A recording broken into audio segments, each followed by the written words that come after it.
शुक्रवार के दिन माँ संतोषी का व्रत पूजन किया जाता है। इस पूजा के दौरान माता की आरती पूजन तथा अंत में माता की कथा सुनी जाती है। आइए जानें शुक्रवार के दिन की जाने वाली संतोषी माता व्रत कथा। एक बुढ़िया थी, उसके 7 बेटे थे। 6 कमाने वाले थे जबकि एक निकम्मा था। बुढ़िया 6 बेटों की रसोई बनाती, भोजन कराती और उनसे जो कुछ जूठन बचता वो 7वें को दे देती। एक दिन वह पत्नी से बोली, देखो मेरी माँ को मुझ पर कितना प्रेम है। एक दिन वह पत्नी से बोला कि देखो मेरी माँ को मुझ पर कितना प्रेम है। वह बोली, क्यों नहीं, सबका जूठा जो तुमको खिलाती है। वो बोला, ऐसा नहीं हो सकता, मैं जब तक आँखों से न देख लूँ मान नहीं सकता। बहू हंसकर बोली, देख लोगे तब तो मानोगे। कुछ दिन बाद त्यौहार आया। घर में 7 प्रकार के भोजन और चूरमे के लड्डू बने। वह जांचने को सिर दुखने का बहाना कर पतला वस्त्र सिर पर ओढ़े रसोई में सो गया। वह कपड़ों में से सब देखता रहा। 6 भाई भोजन करने आए। उसने देखा माँ ने उनके लिए सुंदर आसन बिछा, नाना प्रकार की रसोई परोसी और आग्रह करके उन्हें जमाया। वह देखता रहा। 6 भोजन करके उठे तब माँ ने उनकी जूठी थालियों में से लड्डुओं के टुकड़े उठाकर एक लड्डू बनाया। जूठन साफ कर बुढ़िया माँ ने उसे पुकारा, बेटा 6 भाई भोजन कर गए, अब तू ही बाकी है, उठ, तू कब खाएगा। वह कहने लगा, माँ मुझे भोजन नहीं करना है, मैं अब परदेश जा रहा हूँ। माँ ने कहा, कल जाता हो तो आज चला जा। वह बोला, हाँ आज ही जा रहा हूँ। यह कहकर वह घर से निकल गया। चलते समय पत्नी की याद आ गई। वह बोला, मैं कंडे उपल थाप रही हूँ, वहाँ जाकर बोला, हम जावें परदेस, आवेंगे कुछ काल, तुम रहियो संतोष थे, धर्म अपनों पाल। वह बोली, जाओ पिया आनंद से, हमारो सोच हटाए, राम भरोसे हम रहे, ईश्वर तुम्हें सहाय। 2 निशानी यापन देख धरूं मैं धीर, सुधि मत हमारी बिसारियो, राखियो मन गंभीर। वह बोला, मेरे पास तो कुछ नहीं, यह अंगूठी है, सो ले और अपनी कुछ निशानी मुझे दे। वह बोली, मेरे पास क्या है, यह गोबर भरा हाथ है। यह कर उसकी पीठ पर गोबर के हाथ की थाप मार दी।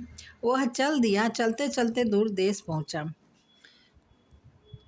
वहाँ एक साहूकार की दुकान थी। वह जाकर कहने लगा, भाई मुझे नौकरी पर रख लो। साहूकार को ज़रूरत थी। साहूकार बोला, रह जा। लड़के ने पूछा, तनख्वाह क्या दोगे। साहूकार ने कहा, काम देखकर दाम मिलेंगे। साहूकार की नौकरी मिली। वह सुबह 7 बजे से रात 10 बजे तक नौकरी बजाने लगा। कुछ दिनों में दुकान का सारा लेन देन, हिसाब किताब, ग्राहकों को माल बेचना, सारा काम करने लगा। साहूकार के 7-8 नौकर थे। वे सब चक्कर खाने लगे। यह तो बहुत होशियार बन गया। सेठ ने भी काम देखा और 3 महीने में ही उसे आधे मुनाफे का हिस्सेदार बना लिया। वह कुछ वर्ष में ही नामी सेठ बन गया और मालिक सारा कारोबार उस पर छोड़कर चला गया।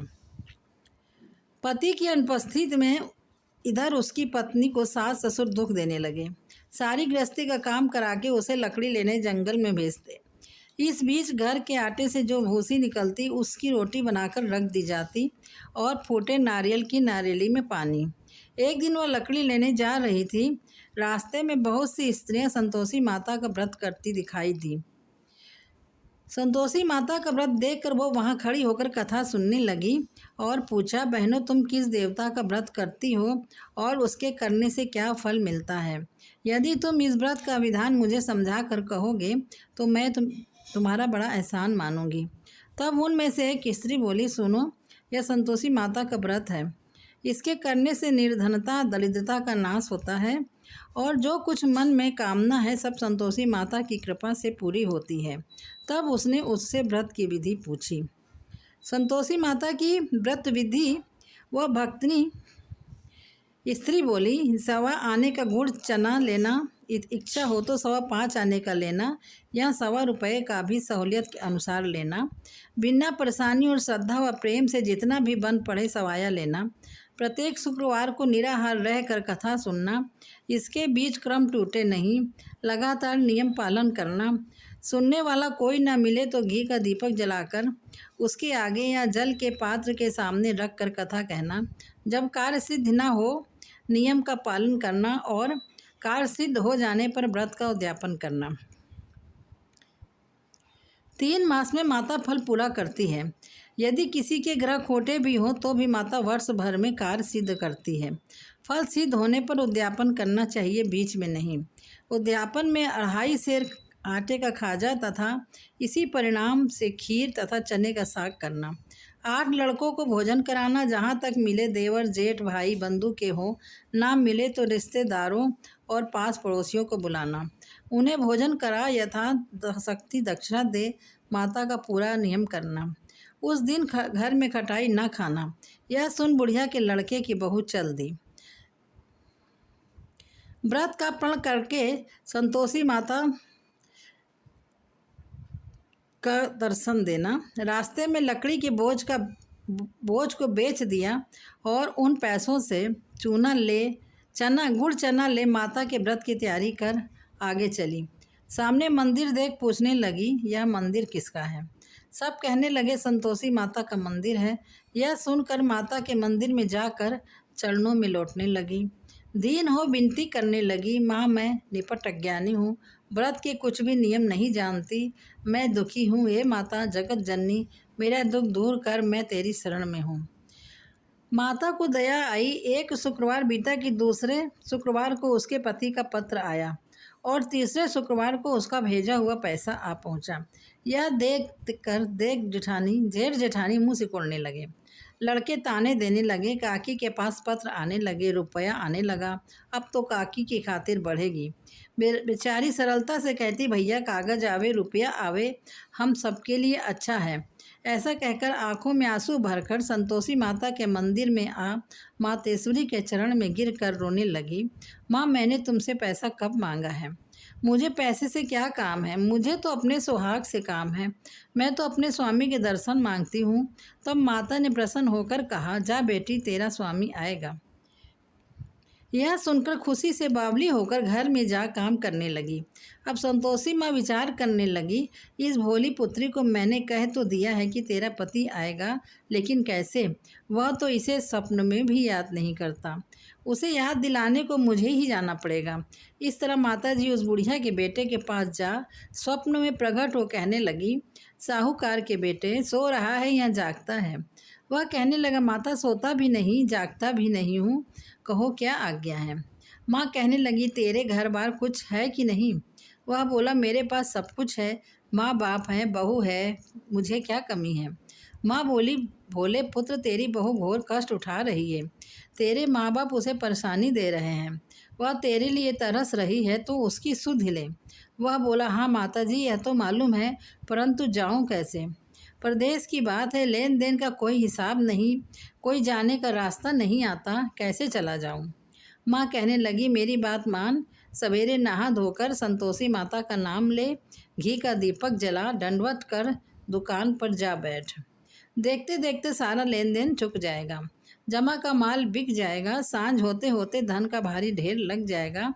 अब बूढ़ी की बात मान कर वह नहा धोकर संतोषी माता की दंडवत घी का दीपक जला दुकान पर जा बैठा। थोड़ी देर में देने वाले रुपया लाने लगे, लेने ही वाले हिसाब लेने लगे। कोठे में भरे सामान के खरीदार नगद दाम दे सौदा करने लगे। शाम तक धन का भारी ढेर लग गया। मन में माता का नाम ले चमत्कार देख प्रसन्न हो घर ले जाने के वास्ते गहना कपड़ा सामान खरीदने लगा। यह काम से निपट तुरंत घर को रवाना हुआ। उधर उसकी पत्नी जंगल में लकड़ी लेने जाती है। लौटते वक्त माता जी के मंदिर में विश्राम करती है। वह तो उसके प्रतिदिन रुकने का जो स्थान ठहरा।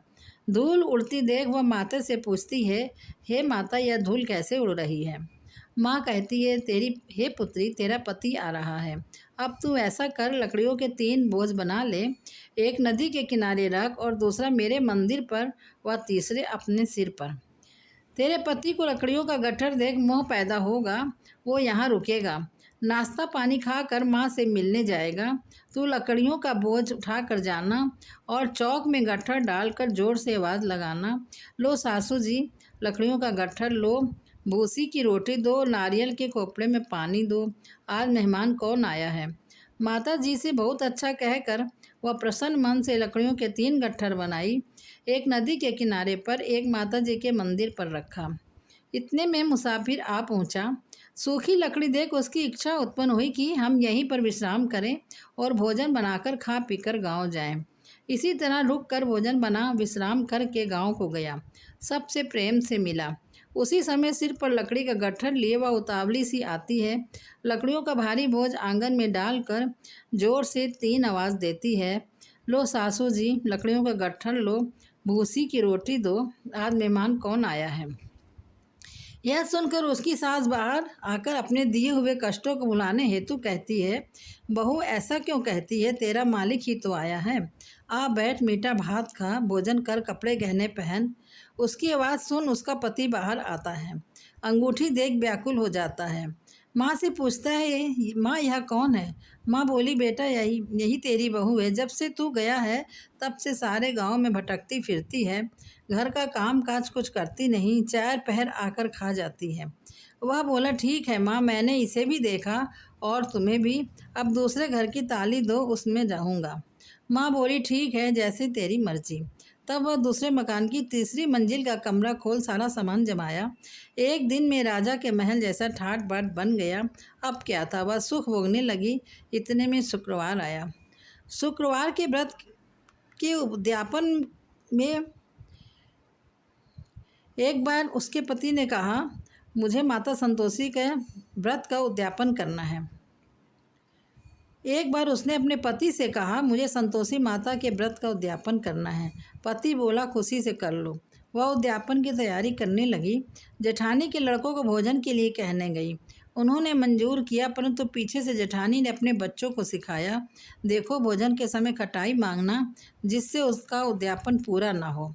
लड़के जीमने आए, खीर खाना पेट भर खाया, परंतु बाद में खाते ही कहने लगे, हमें खटाई दो, खीर खाना हमको नहीं भाता, देखकर अरुचि होती है। वह कहने लगी, भाई खटाई किसी को नहीं दी जाएगी, यह तो संतोषी माता का प्रसाद है।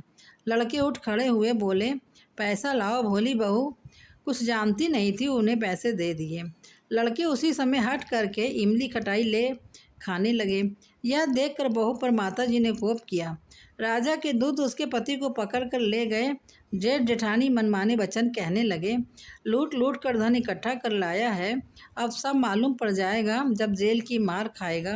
बहू से यह सहन नहीं हुआ। रोती हुई बहू माता जी के मंदिर गई, कहने लगी, हे माता, तुमने क्या किया। हंसाकर अब भक्तों को रुलाने लगी। माता बोली, बेटी, तूने उद्यापन करके मेरा व्रत भंग किया है। वह कहने लगी, माता, मैंने कुछ अपराध किया है, मैंने तो भूल से लड़कों को पैसे दे दिए थे, मुझे क्षमा करो, मैं फिर तुम्हारा उद्यापन करूँगी। माँ बोली, अब भूल मत करना। वह कहती है, अब भूल नहीं होगी, अब बतलाओ वो कैसे आवेंगे। माँ बोली, जब पुत्री तेरा पति तुझे रास्ते में आता मिलेगा। वह निकली राह में पति आता मिला। वह पूछी, कहाँ गए थे। वह कहने लगा, इतना धन जो कमाया था उसका टैक्स राजा ने मांगा था, वह भरने गया था। वह प्रसन्न हो बोली, भला हुआ, अब घर को चलो। कुछ दिन बाद फिर शुक्रवार आया। वह बोली, मुझे फिर माता का उद्यापन करना है। पति ने कहा, करो। फिर बहू जेठ के लड़कों को भोजन के लिए कहने गई। जेठानी ने 1-2 बातें सुनाई और सब लड़कों को सिखाने लगी, तुम सब लोग पहले ही खटाई मांगना। लड़के भोजन से पहले कहने लगे, हमें खीर नहीं खानी, हमारा जी बिगड़ता है, कुछ खटाई खाने को दो। बहू बोली, खटाई किसी को नहीं मिलेगी, आना हो तो आओ।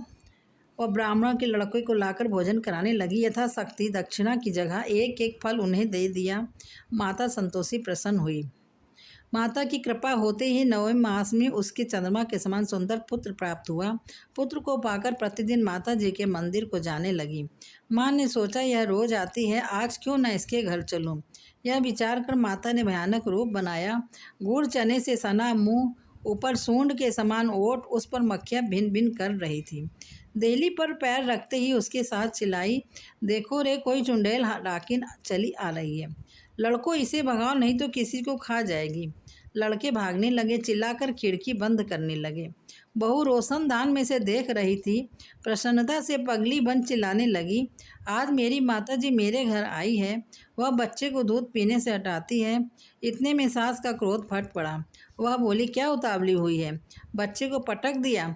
इतने में माँ के प्रताप से लड़के ही लड़के नजर आने लगे। वह बोली, माँ, मैं जिसका व्रत करती हूँ यह है संतोषी माता है।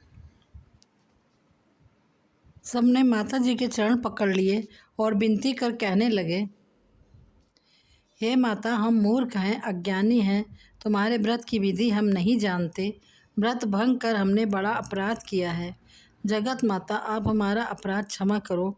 इस प्रकार माता प्रसन्न हुई। बहू को प्रसन्न हो, जैसा फल दिया वैसा माता सबको दे दे। जो पढ़े उसका मनोरथ पूर्ण हो। बोलो जय संतोषी माता की जय।